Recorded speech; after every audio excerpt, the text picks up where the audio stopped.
sometimes it happens that the information that's out there is not true. Someone has morphed an image, and what is sitting there is a deep fake. What's sitting there is not you. So it's important for you to know so that you can take action to get that information taken down. Yeah. So that's really the importance of this exercise of Googling your name and going through the results. Yeah. I would now request you all to come back and be a part of our presentation, but do take the time to finish looking at the Google results that your name has shown up. The way we will spend the balance of our time is looking at what is cyber harassment from a basic definition standpoint. What is the scale of this issue? What are the different kinds of harassment? What is the impact on the individual, and how to be safe? So the definition that's given by the National Crime Prevention. Oh, okay. I just realized that I had one more slide before I go to the definition. Growing old, as they say, is mandatory, but growing up is optional. And unfortunately, the internet today is showing us the option that a lot of us are exercising with very unfortunate consequences. The National Crime Prevention Council defines cyber harassment as the process of using the internet, cell phones, or other devices to send or post text or images which are intended to hurt or embarrass another person.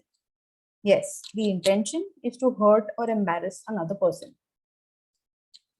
A generation ago, bullying was strictly a face-to-face in-person activity. But today, bullies can reach their victims 24/7 from a distance, and in fact, even anonymously. Yes, in many instances, the identity of the bully may not be known. And as Monica Lewinsky says, cyber harassment is a virtual attack on one's character. In the early days of the internet, that was when the White House scandal broke out. This term was probably not even defined then, but Monica Lewinsky lived it firsthand. How much did the whole of USA know about her? Yet, an entire nation was passing comments and judging this young girl without knowing anything about her. Imagine being at the receiving end of that cyber mob of online hate. What kind of mental makeup would you need to be strong enough to withstand that kind of an attack?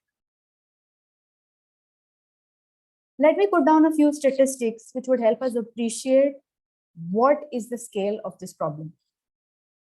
A study by Ipsos of about 20,000 adults across 28 countries shows that a quarter of the world's adults have no idea what cyberbullying is. Yes, absolutely no idea. Saudi Arabia was one country with the lowest scores of awareness, with 63% people saying that they have absolutely no idea what cyberbullying is. So yes, on one end of the spectrum, we have people who have no idea what this is. And on the other hand, 41%, yes friends, 41% of US adults have experienced some form of online harassment. That's 2 in every 5 people. 75% of the bullying has happened on Facebook. That's what one of the studies by ADL, Anti-Defamation League, shows. But here I would advise a word of caution. Different studies have given different rankings to various social media because it's a result of the respondent profile that has been interviewed. It could be a difference of age groups, it could be a difference of geographies, but suffice to say, that the same few social media platforms, Facebook, Instagram, Snapchat, and Twitter, are the top three when it comes to cyber harassment. A study by Good Housekeeping shows that 89% of their readers have been fat shamed. Yes, one aspect of the person has been used to define them and make them feel really, really bad about themselves. That's what fat shaming is. And half of the US adult victims have been bullied for their political views. So, when it comes to politics and going online with your views, beware. Yes, it's true. There are more than 3,000 revenge porn websites worldwide. In fact, since the start of the pandemic, a study by Norton shows that the number of devices reporting stalkerware has gone up from about 48,000 devices to 78,000 devices. This is an increase of almost 60%.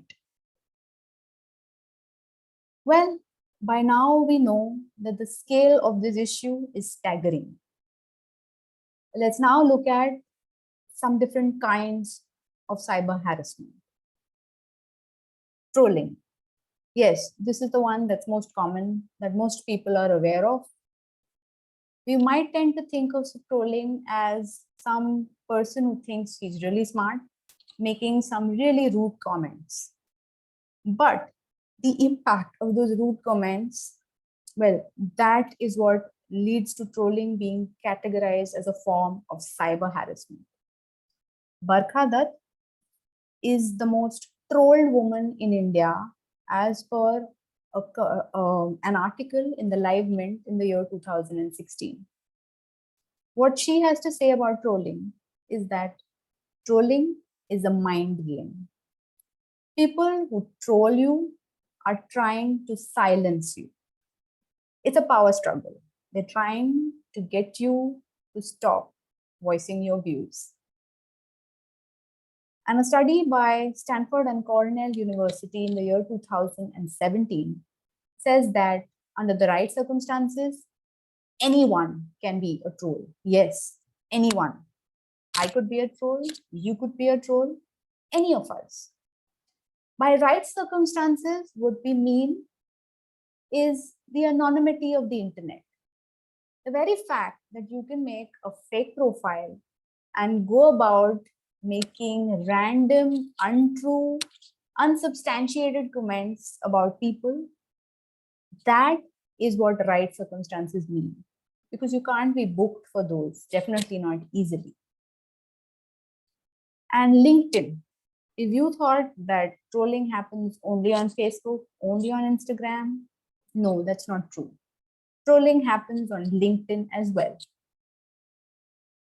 The Australian blogger Tim Denning has shared his own experience about being trolled on LinkedIn. And what he says will make you freeze in your tracks. LinkedIn bullies actually hang in packs. They coordinate offline on WhatsApp and decide and pick on one bully. Then they study his resume, they research his job history and start pulling apart his resume. They ask him questions which, if he answers, he looks stupid. And if he ignores, he looks suspicious. They might take one of his positive, inspiring posts and start poking fun at it. And they tag people so the issue spreads. The problem with comedy is that an innocent bystander who reads it does not understand the underlying objective of the person poking fun at the post and might just join him. So instead of being an ally of the victim, he becomes a bully too. And fighting bullies on LinkedIn is equal to career suicide, which is why most people do not intervene.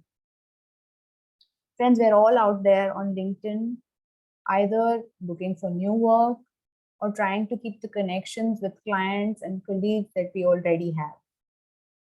So beware. Bullies on LinkedIn are real, which is, I'm not trying to scare you, but the fact is you need to beware and you need to know what to do in case some bullying incidents happen. The second form of cyber harassment is cyber stalking. The reason cyber stalking is extremely important is it's one of the more intense kind of crimes because there's a very credible threat to the victim's safety. What you see up there is an AirTag. It's an Apple AirTag, a product that Apple had launched way back in April 2021. And the idea was simple enough to help you track missing objects. So you could use an AirTag, put it on your car keys, and you would be able to locate your car keys if you're a forgetful person. But the problem is, cyber stalkers are using AirTags to spy on victims. In January 2022, there was a case reported of a model on the Sports Illustrated magazine. Someone had slipped an AirTag into her coat pocket without her realizing. And for about 4 hours, she had no idea that someone was tracking her location. Yes, Siddhant, thank you for that. So Siddhant has just shared that there was an incidence of stalking using an AirTag in today's news. So yes, this is a problem that's pretty widespread.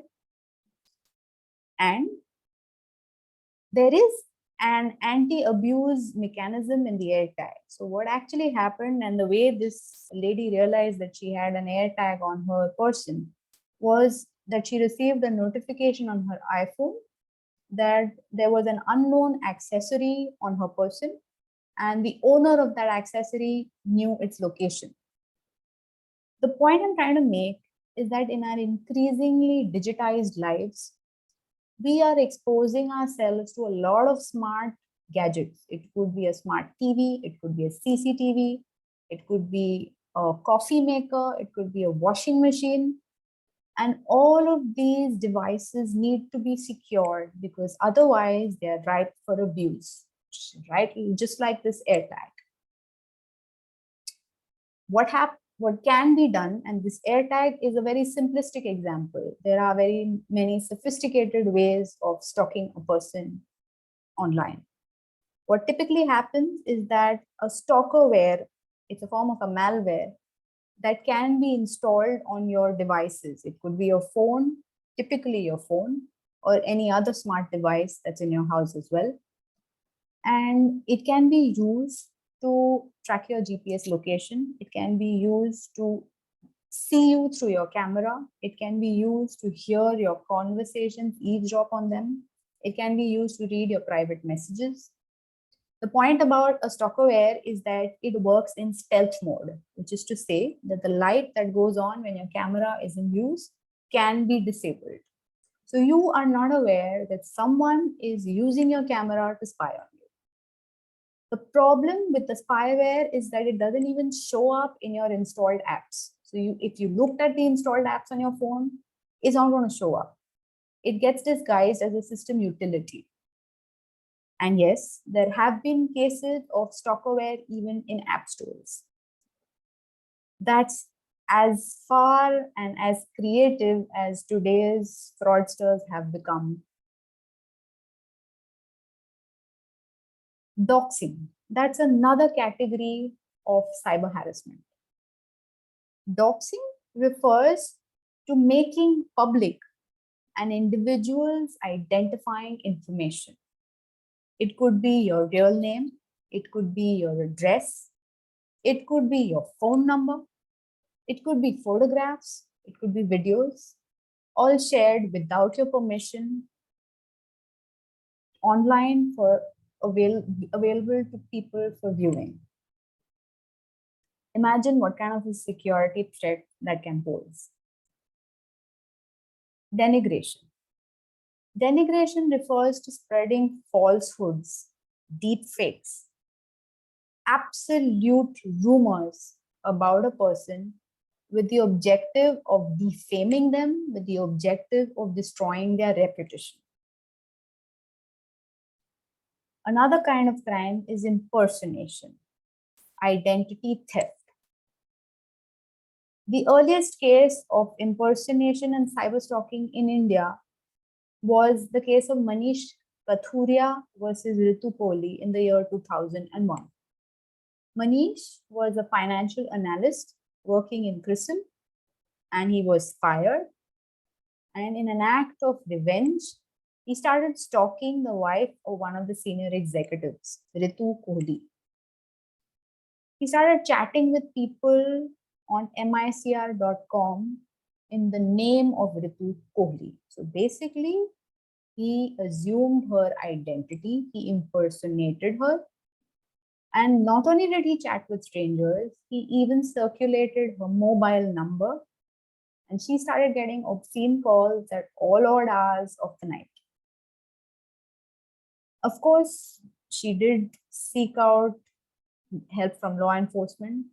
This case has resulted in changes to our Information Technology Act 2000. It was really early days at that point, and possibly they didn't have all the sections in place to stop a crime like this. But yes, impersonation. All the crimes we've seen so far have been in the category of visible aggression. When I mean visible aggression, whether we're talking about trolling, whether we're talking about cyberstalking, doxing, denigration, impersonation, all of these have required visible acts. Excuse me. Visible acts, words or actions which can implicate the criminal. But what do you do in case of invisible aggression? That's really the bulk of the problem as well. The crime of exclusion refers to invisible aggression. Well, when you first hear about it, exclusion is when an individual is singled out and kept away from online chat forums, discussion groups. It doesn't seem like that big a deal. But when you think about it, the second worst form of punishment in our country after capital punishment is solitary confinement. Yes, solitary confinement. Because at the end of the day, we are people and we seek people. So when there is no more social contact, when a person is confined and is alone, that's enough to drive a person mad. So when people, youngsters these days, are going online in the hope of getting more likes, more friends, more followers, and what they are met with is exclusion, can you imagine the impact of that on that person's confidence and self-esteem? When the very friends whom they hope to associate with start isolating them. Yes, that's a crime too. But how do you bring those perpetrators to book? Because there are no words to hold on to, there are no images to latch on to, there's no evidence of the crime. But it's a crime all the same. This one is the most difficult to deal with. And then finally, the metaverse brings in an added additional perspective, which we are still grappling with. The metaverse is still early days, in testing phase, if I may even use that word. We're still trying to figure out its use cases, its benefits, the cons of the metaverse. But there are already many instances of intense harassment in the metaverse. The issue is that in the metaverse, the distinction between what's real and what's not is very difficult to make. So though a person's avatar, and people have to assume avatars to step into the metaverse, though the avatar might be virtual, the abuse is real. And what I'm trying to say here is typically when a user gets into the metaverse, he uses a virtual reality headset. He might have a haptic glove like the one you see on the screen right now. And that helps him to experience for real interactions in the virtual metaverse, which is to say that if a user were to shake hands with another user's avatar in the metaverse, his physical body would feel that handshake because the hand controllers on the haptic glove would vibrate. So when abuse happens in this kind of a setup, the problem is the abuse happens to a virtual body in the virtual world. So how do our real world laws really take effect? And it's the absence of real world consequences that is what is emboldening the perpetrators. There are, of course, now controls that are being built. Horizon World has the concept of a personal boundary, which is to say that a non-friend user will by default remain 4 feet away from the user. But we all know that accounts can get hacked. So what if your friend's avatar has been hacked and the person who's using it to interact with you in the metaverse is not actually your friend, but is some stranger with not the best intentions? Well, there are a lot of unsettling questions to which there are no clear answers yet. And this is a topic of an entire session altogether. But suffice to say that if you are stepping into the metaverse, tread with caution. As Gemma Troy says, your words can plant gardens, or they can burn whole forests down. That is the impact of our words. 23% of cyberbullying victims have been known to start having sleep issues, which is to say they can't fall asleep easily. And therefore, workplace productivity starts plummeting. People start having relationship issues because they start questioning and doubting their own self-worth. Stress levels go through the roof. And sometimes the stress is so unbearable that people even commit suicide. And this problem is so rampant that they've actually coined a word for suicide resulting from cyber sharing. It's called bullycide. Yeah, there's actually a word for it. And even if a person didn't commit suicide, the very spark of life in them gets extinguished when someone has this kind of an experience. The zest for life is gone. And we are talking about India's demographic dividend. What will be reaped from our demographic dividend if this is the kind of potential for harm that we are exposing our society to today? Our youngsters, our minorities. Is this the kind of demographic dividend we will be able to reap? We really need to think about the power of the internet and what is it being used for. Sous Chef says that you don't want to put a temporary emotion on the permanent internet, because no matter what you feel at that point in time, it's going to stay there forever. Forever. That is the life of data on the internet. Her book, Shame Nation, The Global Epidemic of Online Hate, it's an extremely educative and extremely important book, which I would recommend each one of us read. Let's talk about prevention. Yes, prevention is better than cure. So what can you do to make sure that you are not at the receiving end of this kind of harassment? Yeah, there was actually a point in time when we were extremely happy to receive emails. I do remember the times when we had initially opened our mailboxes and we would get like one email in an entire week, but that didn't stop us from checking our mailboxes twice a day, morning and evening, in the hope that maybe a friend has sent an email. Today, we are snowed in with emails. Plowing through them is a task, but all the same, it's still a neutral experience, but not for everyone. Some people actually virtually dread opening their mailboxes. So how do you make sure, just like our friend Yogesh shared, imagine getting like 100 spam mails a day, all because you just accidentally clicked on a link, or a link that you thought was going to safeguard you from compromising your Facebook account. So how do you secure your mailbox? The first thing, and though it might seem like a very basic thing, is to have an extremely strong password, a password that you change often.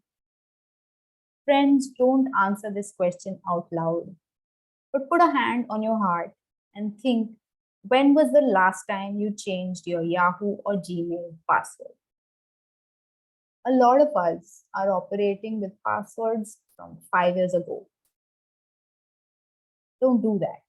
Change your password often, and don't recycle passwords. Don't have the same password across mailboxes, across social media, because then we're making it extremely easy for a hacker or a person with malified intent to subject us to harm. Make sure that you have unique passwords. Use two-factor authentication. That way, even if your email password gets compromised, anyone attempting to hack your mailbox will also need access to the OTP or the authenticator code that you have chosen to implement. Yes, do things to safeguard your position. Play on your side. Don't make it easy for the hacker to harm you. Keep a clean mailbox. When I say keep a clean mailbox, what I mean is do not use your mailbox as your online backup.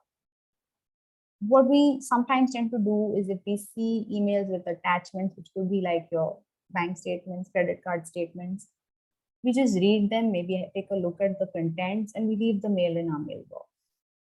If you need that attachment, download it and save it on your offline hard disk, but delete the email. Friends, keep such a clean mailbox that if anyone were to get through to your mailbox, let them be surprised. Let the hacker get the shock of his life that he tried to hack into a mailbox and there's nothing there. There's no email. Let him feel frustrated that his efforts for hacking into your mailbox yielded absolutely no dividend. Hopefully, we can frustrate them enough so that they go and look for a better job and don't try to harm people online. Yeah, I know I'm joking, but the point I'm trying to make is make sure that your email has minimum information so that there's minimum information at risk. Do not use public Wi-Fi because you have no idea who else is using it and what their intentions are.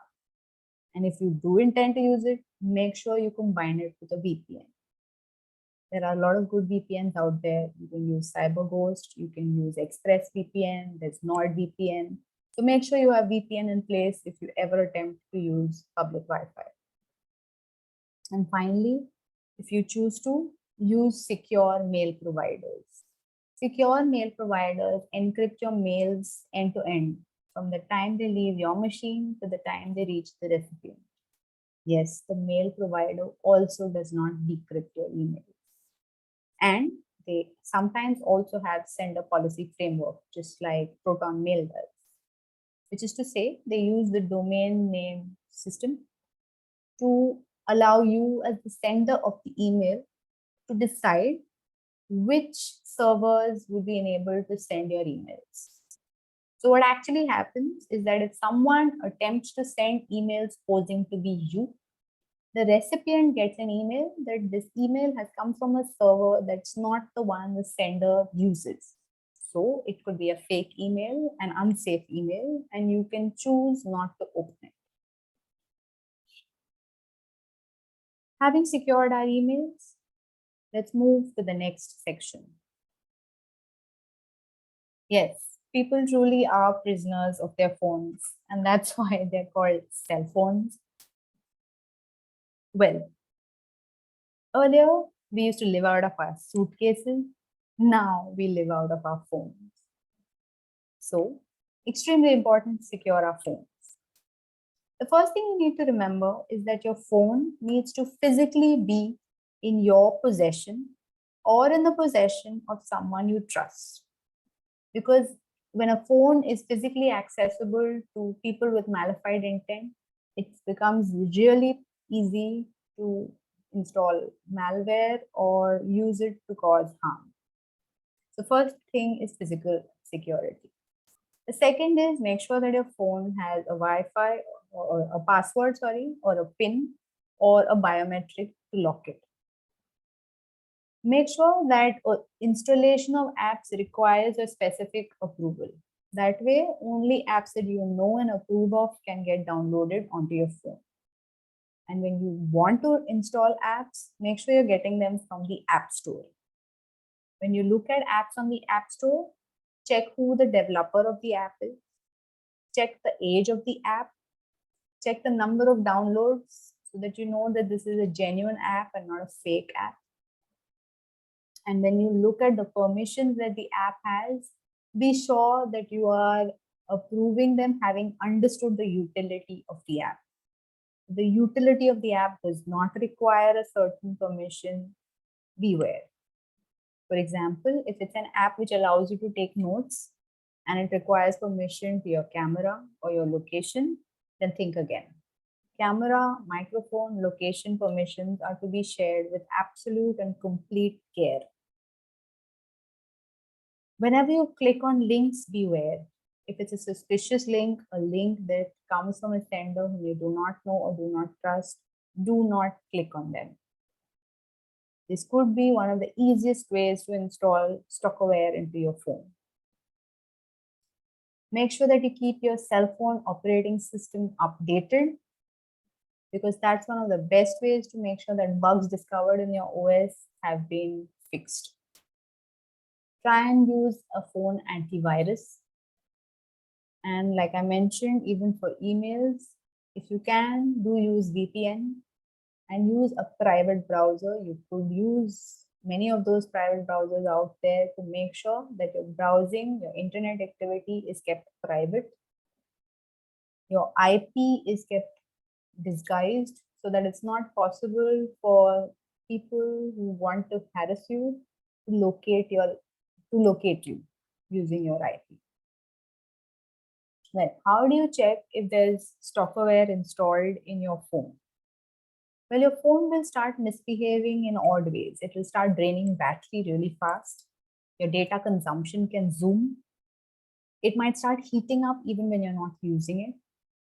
You might start seeing odd messages being sent, which you don't remember sending, or odd messages coming in.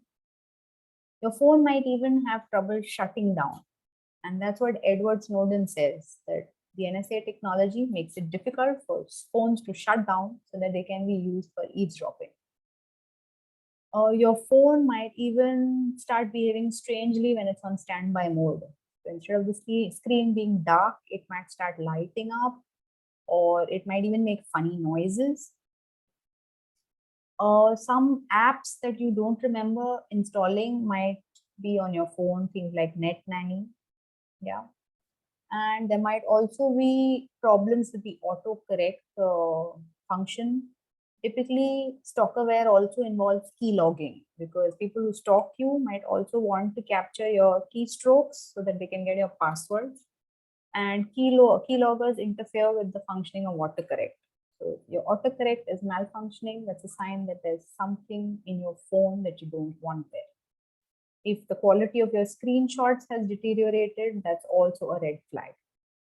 Some of these things might happen as a result of other genuine plausible reasons. So if you want to be absolutely sure, you might want to use a stalkerware detection app from Avast or Certo. But beware that once you do know that there's stalkerware on your phone, and the best solution to, in that case, implement is back up your data and your photos and do a factory reset. When you do a factory reset, the malware gets thrown out, but the stalker will get alerted. So if you have concerns about your physical safety and security, you probably don't want to alert the stalker. You might probably want to use a second secret phone for sensitive communications, and you might want to approach law enforcement, making sure that you've left this infected phone at home or infected device, as the case may be. One other heads up in terms of your payment transactions, when you try and create your UPI handle, your phone number becomes your default user ID. And you, of course, have the option of changing it. So please check if you haven't already changed it, please change it to your name or a part of your name, because that way your mobile number doesn't get circulated to everybody where you make a payment. So that's about securing our phones. How do we secure our social media? So we have a lot of social media out there, right from Facebook, Instagram, Twitter, and Snapchat. Overshare was the word of the year in the year 2014. And why is that? Because we share TMI, too much information, as youngsters today would say. The problem with oversharing is that it makes you a target for cyber harassment. Yes, people who overshare are likely to be cyber shamed the most, because that's extremely annoying. And beware, people will not step in to help you. So share with caution. Sharenting, yeah, that's the term for parents who overdo sharing pictures and news about their children online. Please understand that it's a huge security risk for your children when you post a lot of information and pictures about them online. And besides being a security risk, you are creating an indelible footprint, digital footprint of your child. And your child as an individual is entitled to his privacy. So please think twice before you share a photograph of your child online. There has actually been the case of an Austrian teenage girl suing her own parents because they have shared embarrassing photos and pictures and videos of them changing her nappies or potty training her. And she, as an individual entitled to her privacy, demands that things be set right. So beware. What is it that you should never share? Well, never share personal financial information, things like your address, your phone number, your employment address, private sensitive information, and definitely don't share gossip where you aren't sure whether something is true. You could be hauled up for that. So for your own safety, don't share personal information, and for the safety of others, don't share gossip. Definitely don't ever share those.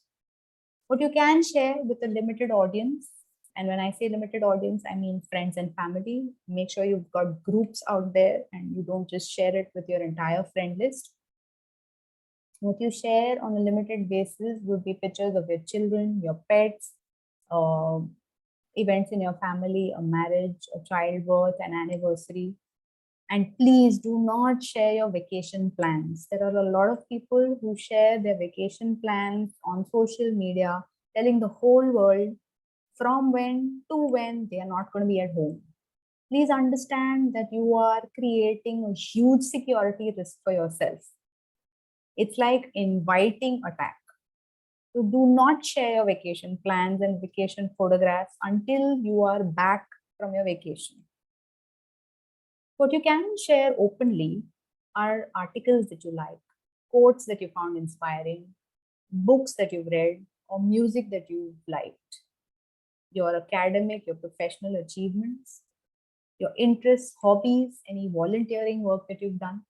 Please go ahead and share that. That is something you definitely want to share with people.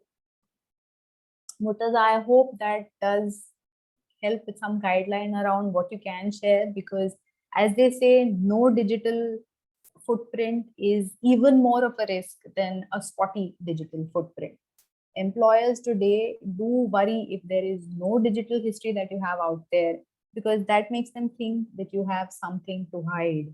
So while we might sometimes worry about what is it that we should share, please be guided by these broad guidelines and do live online, because that's where most people are going to look you up first. Well, yeah. So about the travel plans, what you said. yeah. So I'll just share. Just 2 days back. For 2 days, I was at Kolkata. Okay. So it is as you rightly said. Okay, we should not be sharing our travel plans. Right. So didn't put anything in advance. But then I realized that okay, like on day one, I had to some friend on a personal note, I had told that I'm coming to Kolkata, and Right. day one they came, we met, and we roamed around Kolkata for some time. Then Right. I thought that okay, like there would be more people of Kolkata. I am coming here after long. I'm coming. I went there for FFD sessions for Right. Kolkata batch, and almost like after 2017 I had gone directly, means after a long gap. So I was like that there could be some more connects as well, and Right. so later on maybe I would regret, and so I posted as my WhatsApp status and Facebook and Insta status that Right. I'm here. I'm at Kolkata for 2-day workshop, Right. and so, but yes, not had I put my travel plan in advance, maybe that there's a risk that okay, that people would have known that okay, this during this time this person is not available, and he would be in a session. So this is critical time when even if you send some OTP or to his mobile number, he won't be responding. Correct. Yeah, and anything could happen, and this so that hackers those were there would come to know that okay, this Exactly. is a good time to target this person. Correct. And other than this, this is the bad side of it. And Correct. a positive side of it is of posting it is that okay, those are friends, and those who know that okay, this person is there, we can plan out and we can meet and do something. So Right. that's there are two sides of doing anything. True. And Very true. so I did share on a limited basis on my WhatsApp status, and that I'm here. Right. But I regretted, in maybe like I'd gone last year to London, and some of my friend, he was like, "Are you were here? You didn't tell me." And I was like, in the same, we were just 5 minutes away. We would have met, and Okay. so I had not posted anything while I was over there. Right. And even like there was, I think, Independence Day during that time. So I just posted one photograph with a Okay. Indian flag, and some of one friend could realize that, are you in London? I'm here. Let's meet. Okay, just by the background, Right. of my WhatsApp status that as Independence Day. So I'm still in dilemma. Like, should we share, about this? What you said about the travel plans, we shouldn't be sharing. So there are two sides to it. A positive Right. side that okay, those who are known connects would know that okay, you are over here and we can catch up. And the backside, flip side is if someone is targeting you, then you are the easy victim. True. So yeah, like you mentioned, there's two aspects to it, and you really have to weigh them to decide what's the best solution. But definitely, when it is the entire family that's going on a vacation and your home is going to be unoccupied, that is when you definitely don't want to tell people that you're going to be away from home from this day to that day, right? Because then all the smart devices that you have at home, people know that nobody's there to guard them. So from that standpoint, that's one thing you definitely don't want to do. But like you mentioned, people know that you're not going to be available for a certain time span when you'll be in a session, and they can probably try and hack your phone or try and access your OTP for financial crimes. So honestly, I think there's a bit of a balance that we need to strike there. But like I mentioned, if the entire family is going to be away, definitely don't share those plans, right? Sure, Uh, thanks. yeah. Thanks, Murtaza. Thanks for sharing. The other thing is when you look at some of the guidelines that even the social media platforms share. So, for example, Instagram in their privacy policy and guidelines shares that you should only accept followers on Instagram people whom you know very well outside of Instagram. So Instagram is telling you that this is a platform where you exchange videos and photos with people whom you already know well. This is not a place to make new friends. So please understand that when you are active on Instagram, you do keep these privacy guidelines in place and in mind. And do remember to keep your profiles private, because when your profile is private, only people whom you approve can follow you. Only people who follow you will be then able to see your posts, your photographs, any videos that you post. No one can remix your photographs or videos offline outside of Instagram. So the possibility of deepfake to that extent is in some ways addressed. So do consider making your profile private. Facebook recommends using two-factor authentication to secure your Facebook profile. So Yogesh, maybe that's something you want to remember, because if you've activated two-factor authentication, then the possibility of someone compromising your Facebook page will not happen. And when you see that kind of email, you know that that email itself is suspect. Facebook also allows you to disable people from looking you up using your phone number, your email address, or on a search engine, which is to say that people can only look you up on Facebook using your name. And that's extremely important as well. LinkedIn also allows you to set the visibility of your email, your phone number to only me. It also allows you to decide what your public profile looks like, what information is visible on your public profile. When I say public profile, I mean the profile that's visible to non-LinkedIn users. And it also allows you to control the visibility of your last name. So it doesn't affect searchability. So people who know your full name can search you on LinkedIn, but it affects the visibility. You can control the visibility of your last name to people who don't already know you and who are just generally looking you up from, with the intent of causing some harm.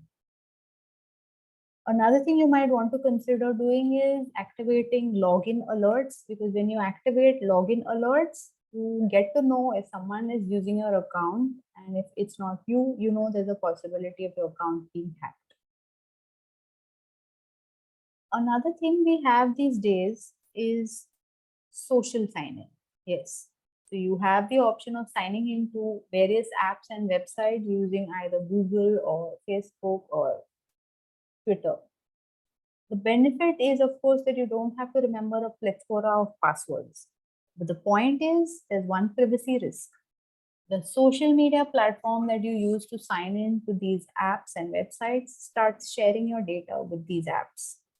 And the security risk is that if someone hacks into one account, they've basically got access to all accounts that you've signed in using that media. So if you want to stay safe from this risk, you might want to consider using a password manager so that you can manage the plethora of passwords. Or you might want to create a throwaway secondary email, which you use only for different login purposes. We have a lot of smart devices that we use these days. So it's important to make sure that we've secured them as well. If you have Amazon's Alexa, please take a look at the privacy settings and make sure you're comfortable with them.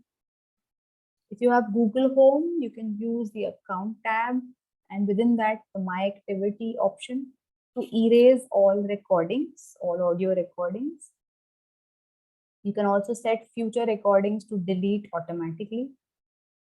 And if there's a smart speaker that you're using, please remember to put it on mute when you're not using it. Privacy regulations are now being implemented by a lot of websites, and they allow you to decide whether to allow your data for onward sharing and sale, or what is to be done with your data after it has served its use. So please make sure you go through the options and exercise the options that feel right for you. Well, Mark Zuckerberg, we could take a lesson from him in terms of security and privacy. If you see what he does, and this is a picture that was shared on Twitter way back. I tried to zoom in on that, but I'm not sure how clear it is. What he's done is that he's put a tape on his laptop camera and mic. This is someone else's laptop, but this is effectively what he's done. He's put a tape on his laptop camera and microphone. And even the FBI director, James Comey, says that he does the same thing.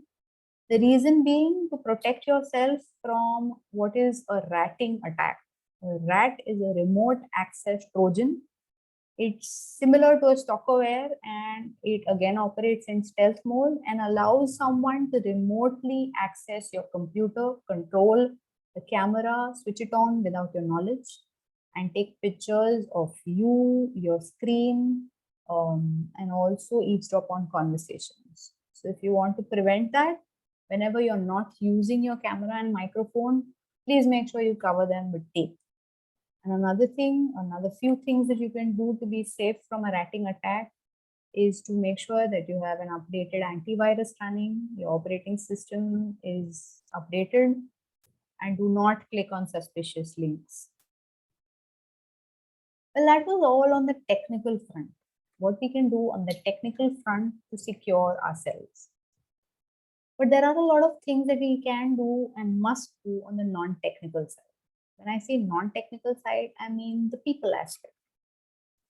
Well, the same kind of discretion that we have in our offline lives needs to be applied to our online lives as well.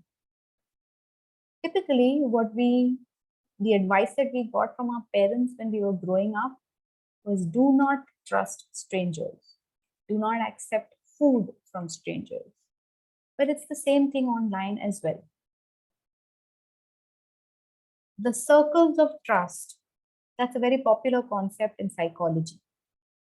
If you look at people in your intimate circle, they're people whom you have complete trust on. That could be your parents, your spouse, your children, your siblings, your friends, your best friends. The second level is people over whom you have moderate amount of trust, which could be the rest of your friends. Third circle is people over whom you have poor trust. It could be people like colleagues from your workplace. The fourth circle is people over whom you have extremely little trust. This could be acquaintances, people whom you interact with on the way to work, or people whom you meet when you go shopping. The reason for very little trust is because you've had very little interaction with them. You've not got to know them as people. And the last outermost circle is people whom you have complete distrust over. And these are complete strangers. The problem is, as Jay Shetty says, we end up promoting people into our inner circle way too soon without having adequate experience and interaction with them. And that's effectively what we do when we allow people on our friend list, people whom we just got to know online, or people whom we just barely said hello to in a face-to-face interaction. You hardly know them, but they're on your friend list. And when they're on your friend list, they can see photographs of your children. They can see your vacation plans if you've made them public. They can see information about your workplace. And a lot of sharing that happens meant only for friends and family. So consider celebrating National Unfriend Day. Yes, 17th November is National Unfriend Day. And it was initiated by the American comedian Jimmy Kimmel way back in 2014. And if you have trouble deciding who should be on your friend list, he has a guideline. What he says is that post a message, I'm moving this weekend and I need help. Well, the people who respond to that message, they are the only people who should be on your friend list. Everybody else, go ahead and unfriend them. Well, I would seriously recommend that we take his advice seriously. Do your spring cleaning, look at your friend list on your social media, look at the contacts in your phone book, and seriously consider whether these are people who should be on your phone book, on your friend list. And if you have acquaintances in your phone book and you want to prevent accidentally sending them an SMS or an email, you might want to save their number and email address in the notes section instead of in the phone number or email field to avoid that blooper. Control the things you can control, and that in most cases will be enough. we need to control our thoughts, our words, and our actions. When I say control our words, well, pause before you post, as Sue Chef says.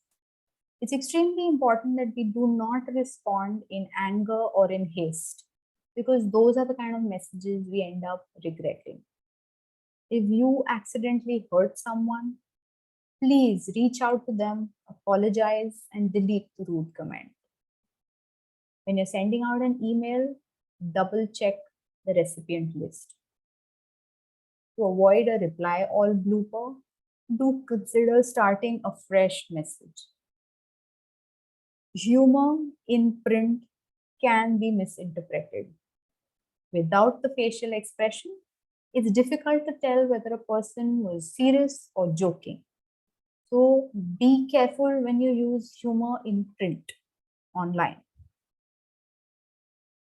There is an app called Rethink, created by this 20-year-old Stanford College student, Trisha Prabhu. Rethink is one of the most proactive solutions to prevent cyberbullying, because her logic and her research shows that when people are given an opportunity to rethink their decision to post hateful comments, most of them choose not to. So she has seen a drop from 71% to 4% in people's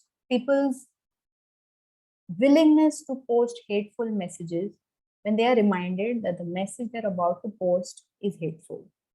So you might want to consider installing that app just to get you into the habit of pausing before posting. Once that becomes a habit, you don't really need to depend on an app. Well, then we come to controlling our actions.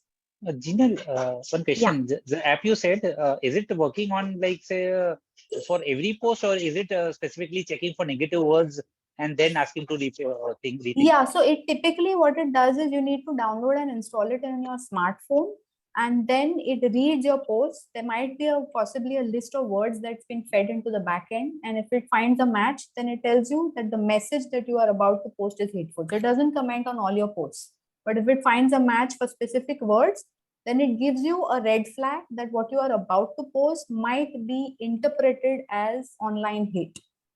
So, and what's been shown is Trisha's research, basically it says is that adolescents, people who are younger than a 25-year age group, they tend not to think before, acting. So they tend to act and then think. So if you allow them that opportunity, that window to just think about what they're about to do and what might be a possible interpretation of their action, most people choose not to post. And I think it, like she says, it's one of the most proactive solutions to stopping online bullying even before it's done. So yeah, to answer your question, it checks for specific words.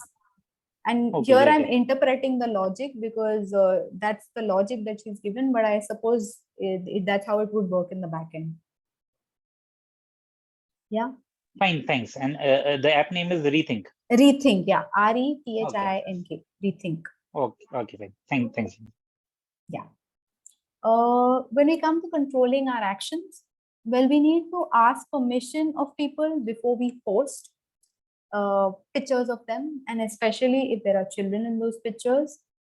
And please be careful how you behave in public.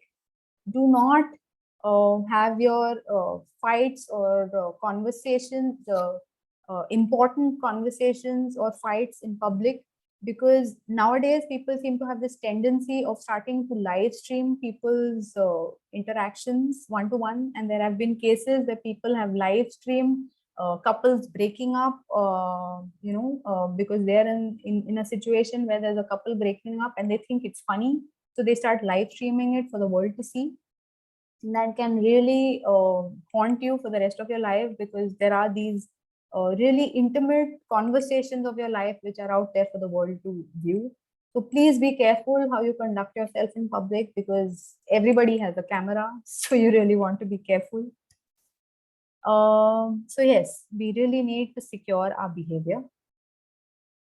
Well, now we come to the cure part, which is to say that if you are at the unfortunate receiving end of cyber harassment, what is it that you can do? Very first thing you should do is block the bully, because that's limiting the damage. The bully, once blocked, cannot see your posts and cannot send you any more messages. Please be aware that on LinkedIn, the blocking feature works only for a maximum of 250 people.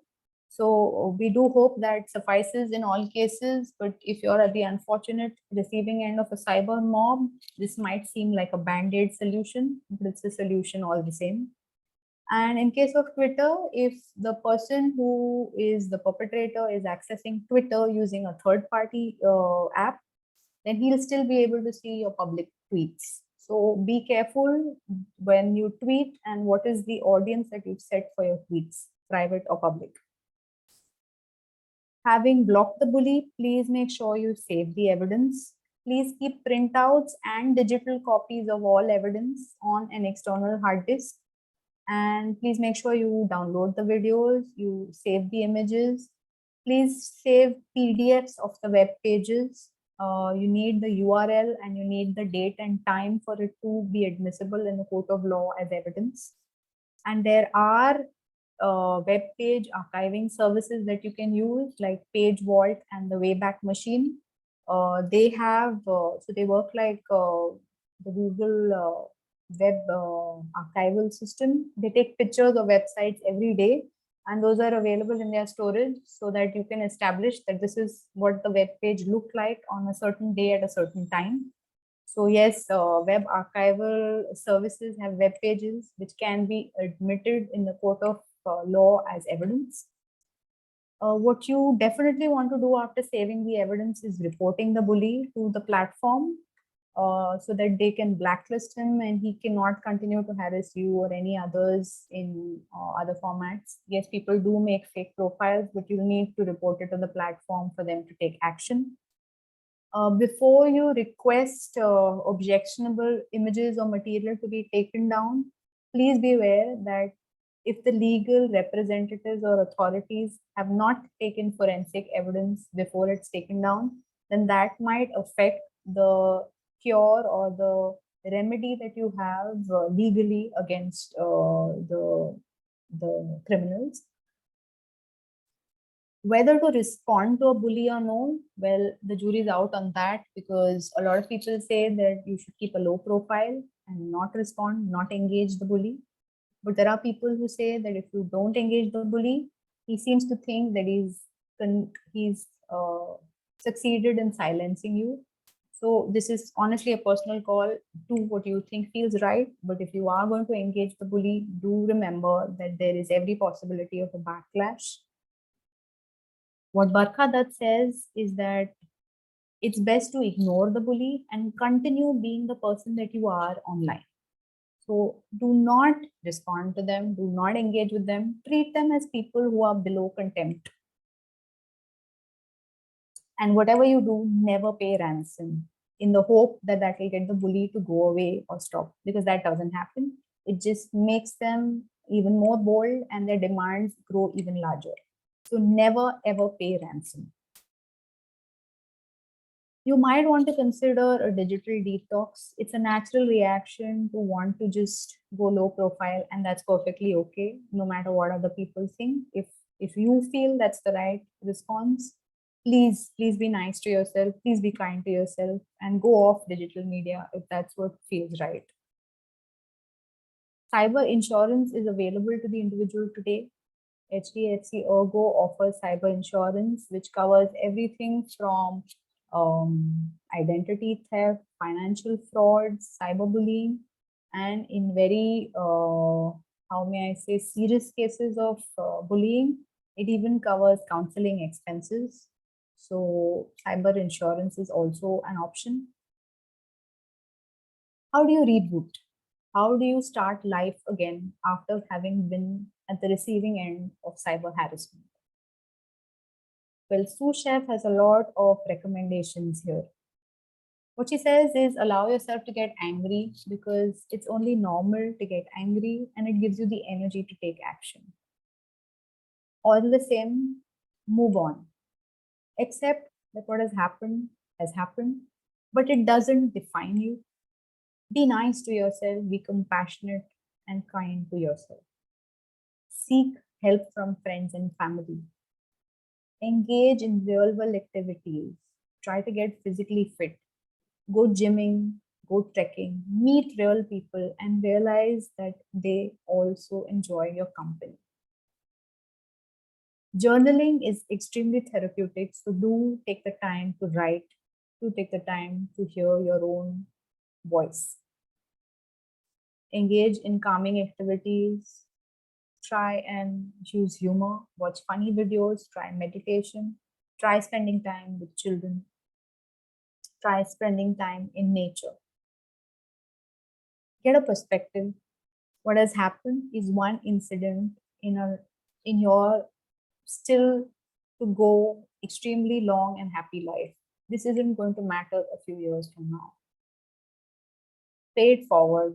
Try and engage in acts of kindness for others.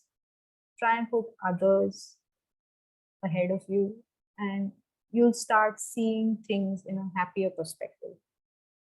And as she says, be shameless. Learn from celebrities who shrug off all kinds of cyber hate and move on with your life. And finally, rebuild your online reputation. There are online reputation management firms that you can engage for this, but some of the best advice out there is that typically most people, 95% people, don't look beyond the first page of Google results, and 99% don't go beyond the second page. So even if you can't remove all the negative content that's over there, you can front load it with a lot of positive content. What you can do is create your own website, fill it with positive information about yourself. You can go and like and comment credible news items.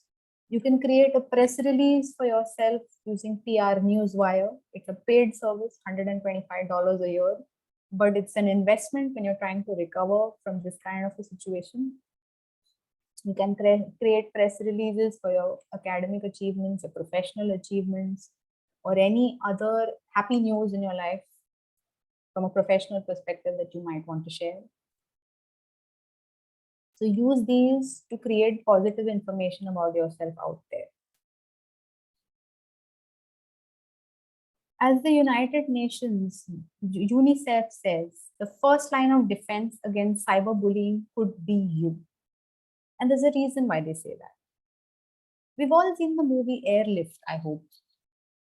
And in that movie, there's a scene when Akshay Kumar is going to be shot by Iraqi army men.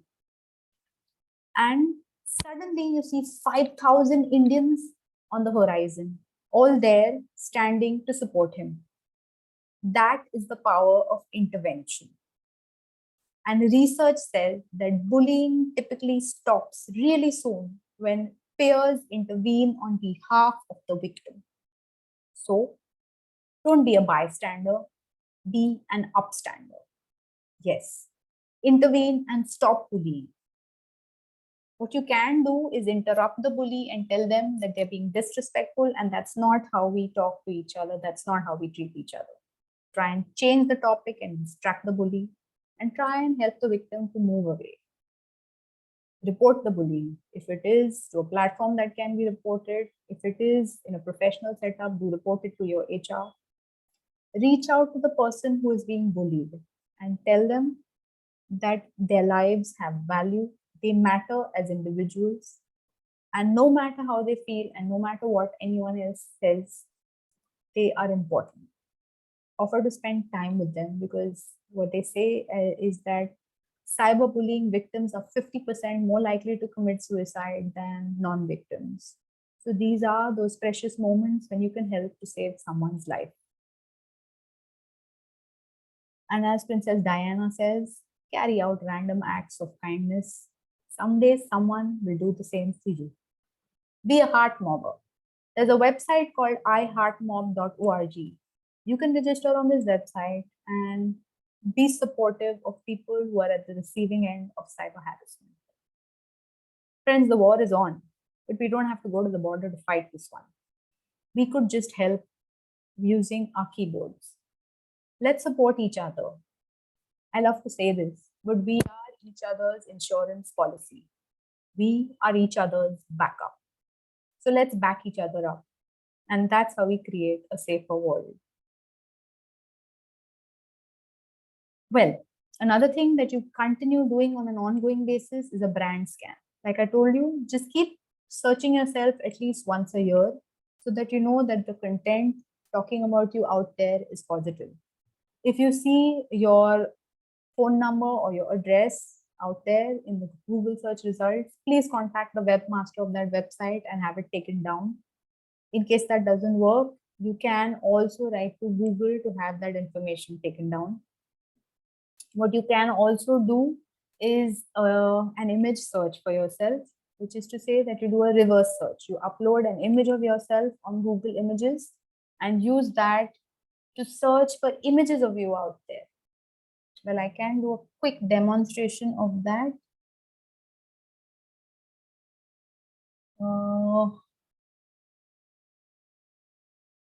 I'm going to just try and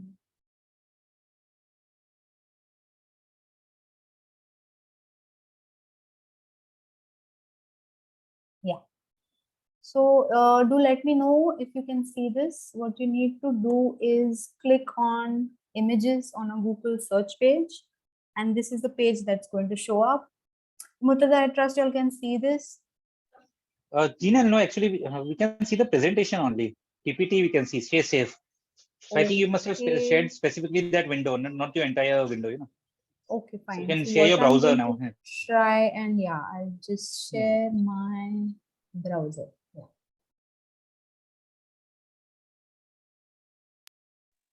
Also, is Google keeping a repository of what we images we put as a Google search? So something which would be either otherwise confidential. It shouldn't happen that we put up on Google search as an image search and that it stays somewhere. No, so again here I am interpreting, but I think what Google does is similar to a Google search. When you search for words and it gives you pages which contain those words that you search. Here what it does, it tries to do an image map. Yeah. So what I've opened is the Google search page, and you see over here images on the top right hand corner. Are you all able to see this now? Yes, we can now. Okay. So what you do is you click on images, and there is this icon here which looks like a camera with the lens. The pop-up says search by image, right? So what you do is click on this, and it asks you to upload a file.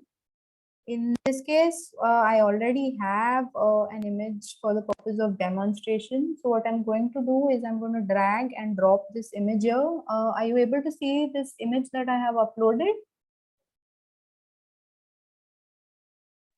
Yeah, we can see the images. Okay. So what I've done is I've uploaded an image, and Google starts searching for all images which look like this image. So what you can see is while I've uploaded the image of a child with about 4 or 5 rabbits, it starts showing me all images of children with rabbits, right? So effectively what it's doing is it's looking for images which are exact match or similar match. And what you can do is you can click on find image source over here, and it starts showing you pages which are actually carrying this image, right? You can see all those pages, their Pinterest pages, their Facebook pages, all of them. So Murtaza, to answer your question, I don't think Google is storing the images, but what it is doing is it's trying to look for a close enough match to the image that we upload, and it starts showing us images which are similar or an exact match, or by crawling all the web pages that are available.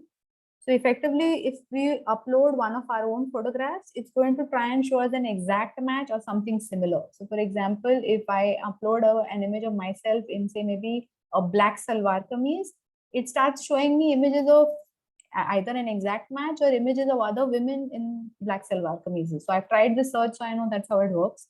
But it doesn't really actually save images. It just works like a normal Google search. Like it shows you exact matches for words or partial matches for words in a Google search. Here it is showing you matches which are an exact or partial match of the kind of image that you uploaded. Yeah. So I'll just go back to the presentation. I do hope you all are able to see it. Yes, we can. Okay. So yeah, so what you could do is in addition to a Google search, please do an image search on your one of your images or a couple of your images every once in a while, so that you know that there are no negative news about you, there are no deep fake images about you out there. Another thing you need to do is own your brand, because like Vandana ma'am said, the first few results that you see when you do a Google search are a Facebook page, a LinkedIn profile, or a Twitter handle, or maybe an Insta page. These are the most common search results because of the reach of these websites. So make sure that you own the username, your own username on these pages, even if you don't intend to grow that presence, so that someone with malified intent doesn't manage to use it to create negative news about you using these media.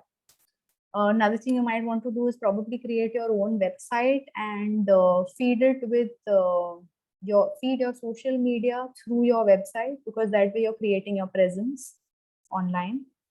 And what's important is to recognize the audience of your online activity. We are not here to get more likes and more friends and followers. Your audience is your future employers. In case of youngsters, it could even be the colleges they intend to apply to. So please post content keeping that audience in mind. And do stay skeptical. Whatever you see out there is not necessarily true. 2 in 3 people have admitted to lying online. So when you see some negative news about a person, please do not assume it to be true. Please take the time to interact with the person and form your own opinion. Last but not the least, value yourself. It's extremely important that we value ourselves and don't look for approval and validation on the internet, because you're not going to get it there. What you're going to get is, if you're lucky, some positivity, but there's a lot of suspect and people with malified intent there. So do use social media as a way to connect with people whom you already know in the real world, not as a place to seek external validation. Well, friends, I have learned this safety shield technique from Mr. Sunil Parekh, who is an international success coach and motivational speaker. And it really helped me feel calm and safe during the pandemic. So if I have your permission, we can probably walk through a guided meditation. I could walk you all through a guided meditation and share how to use the safety shield to keep yourself and your dear ones safe. It would take approximately 10 minutes. So if we want to, we can first take questions and then do the meditation, or the reverse, whatever it is that you all would prefer. So do let me know.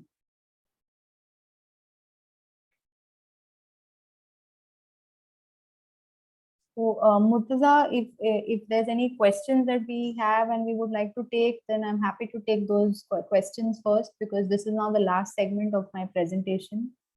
And if if I have your permission and everybody is interested, then we can do this guided meditation as well.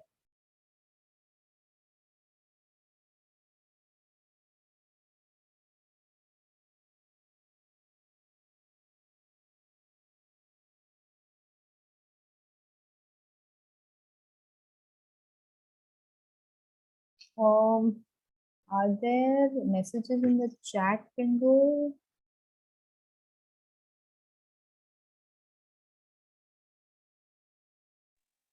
Yeah, anyone has any specific questions?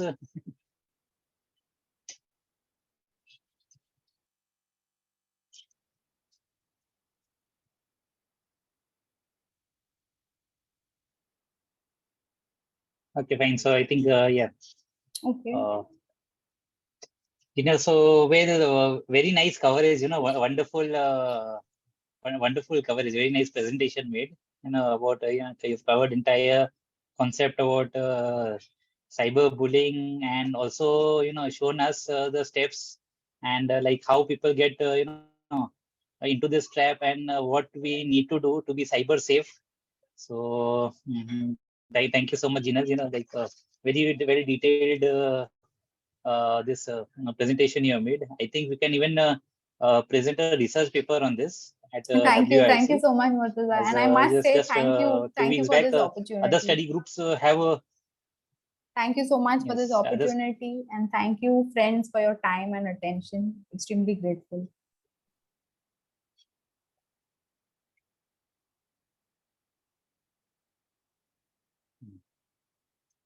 And yeah, thanks all participants those are there, and yes, yeah. Uh, Good. Have a wonderful weekend. Thanks all. Thanks, Gina. Thanks for coming. Thank you.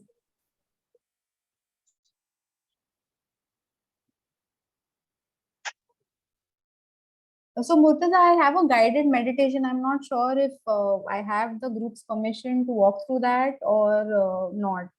I'm not seeing any messages or any response. So, it's. I mean, if nobody wants to do it, that's fine. But I just thought that maybe I should ask. Yeah. So what? Sorry, I missed out actually. Yeah, so I just Just have a before guided meditation. So it's actually a safety shield, which I learned from Mr. Sunil Parekh, who's a motivational speaker. And I used to use that in the pandemic to feel safe and calm. And since it really helped me, I thought that's something that I can share with our group. It's not going to take too long, maybe about 8 or 10 minutes. And if you all like it, you all can do it every morning, and it will help you to feel safe and your families to feel safe. Or if you feel anxious, you can do it in the middle of the day as well. It doesn't require you to go anywhere specifically. So it might take about 8 or 10 minutes. We have 6 minutes. So if I have the group's permission, we can walk through it, or as you all decide.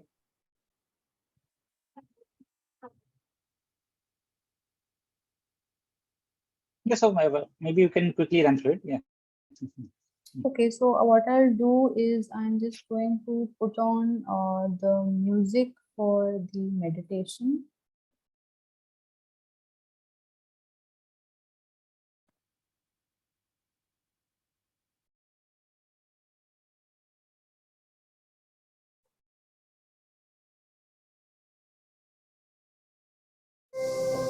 Do let me know if you all can hear it. Yes, we can hear the music. Yeah. Okay. So friends, please sit comfortably. Please allow your back and your legs to be well rested. Please ensure that your hands are not crossed, your legs are not crossed. Now, please close your eyes and take a few deep breaths.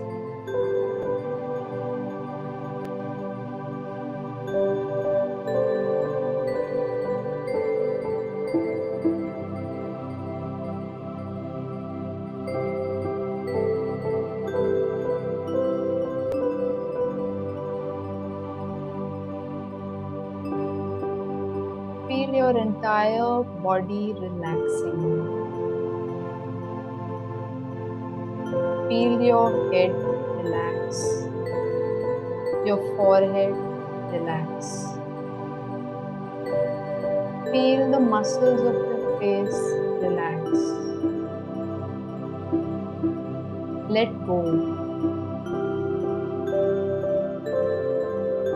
Feel your neck and your shoulders relax.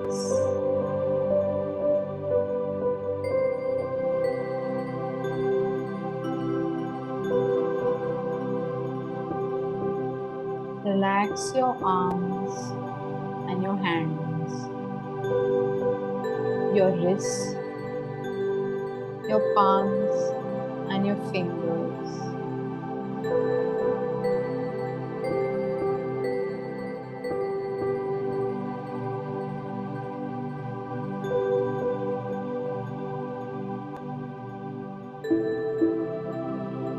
Allow this relaxing feeling to expand down your entire back and your torso.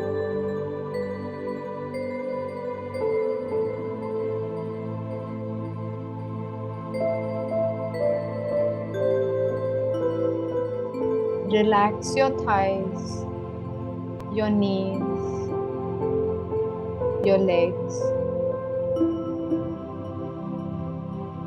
your heel, your feet, down to your toes.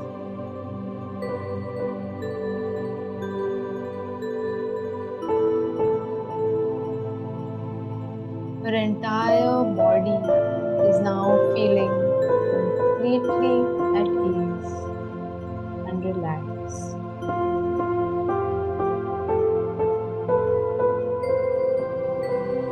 Continue to breathe slowly and softly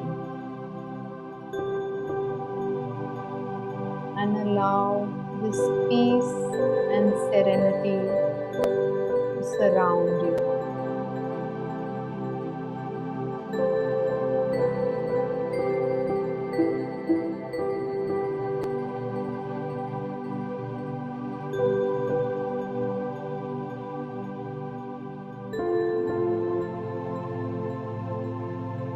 Imagine that your loved ones have joined you in this peaceful sanctuary and you are all seated together in a circle.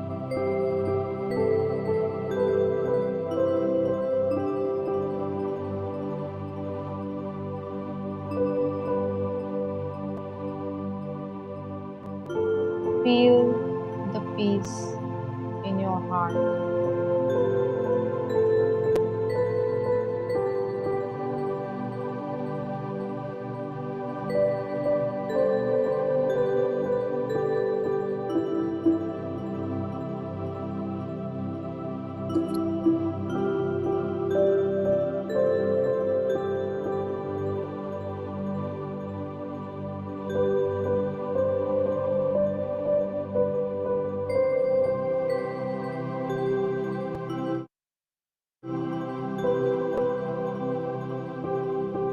Imagine a soothing white light coming from above and enveloping all of you.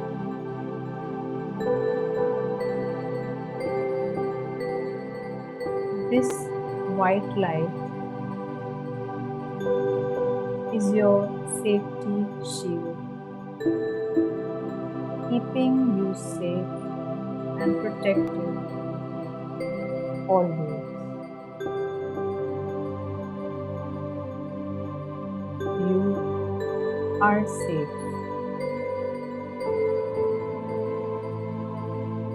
Your life is a joy. It is beautiful. It is pure bliss.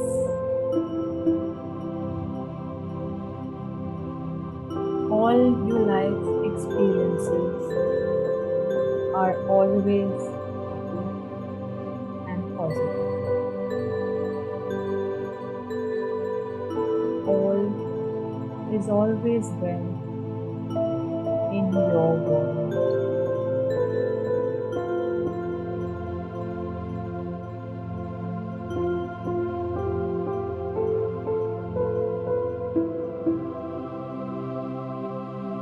Savor this happy, safe feeling.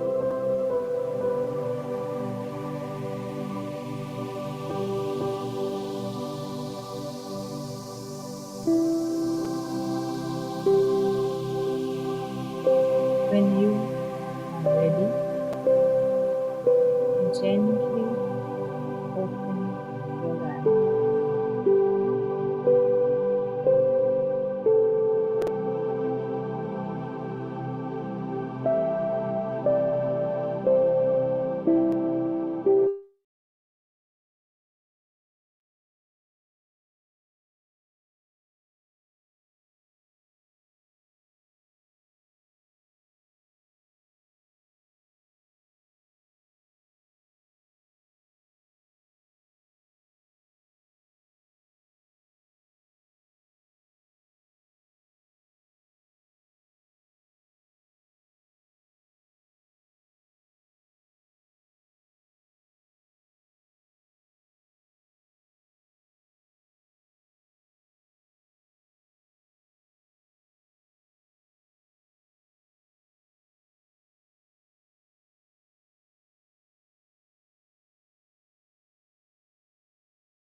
Murtaza, I am done with the guided meditation.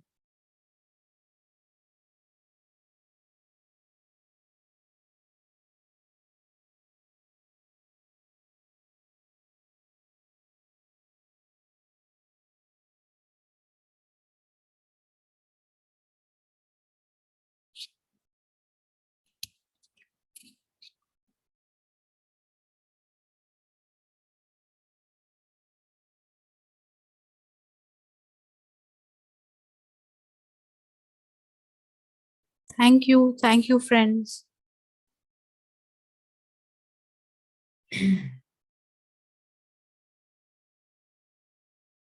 Thanks, madam. Thank you. Thank you, Yogesh. Thank you for sharing and thank you for participating. Okay.